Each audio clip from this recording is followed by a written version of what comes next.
Immediately to the north of me, the state of Oklahoma is dealing with brutal wind and snow. But unlike Texas, they actually have power. My colleague Mireya Villarreal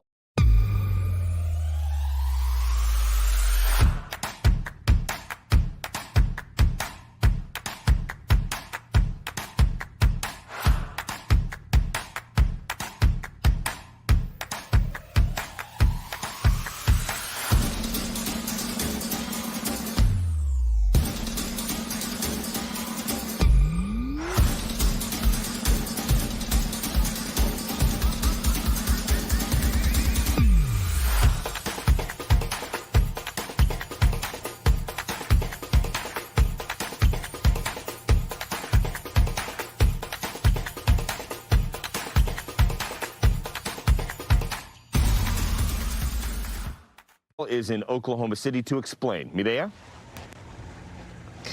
Hey, thanks, Omar. You know, here's the deal. Right now, it's about 8 degrees here in Oklahoma City. It has been snowing for about 12 hours straight. It is snowing right now. And so the question remains, why is it possible, or how is it possible that Oklahoma is faring better than Texas? Here's what it boils down to. Oklahoma actually shares a power grid with its neighbors. Here's what it breaks down to. The state gets its energy from the Southwest Power Pool, along with 13 other states.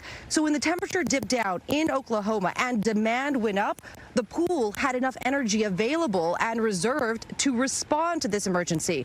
Like Omar said, Texas has its own power grid that is run by the company ERCOT. It doesn't have the luxury of relying on other states for help. And even within Texas, there are communities not impacted as severely by power outages. Places like El Paso, where just about 100 people are without power. And the reason is that region is on a completely different power grid, its own, separate from the company that supplies about 90% of the state with its power. I mean, here's what it boils down to. I'm out of town right now. My neighbor goes and checks on my house. And so in moments of crisis, it's extremely important to have that neighbor connection, right? Right now in Oklahoma, we understand there are no rolling power outages, but that could change depending on the weather throughout the day. But I've talked to a lot of people that say right now they are conserving as much energy as they can to prevent that at their homes and their businesses as well.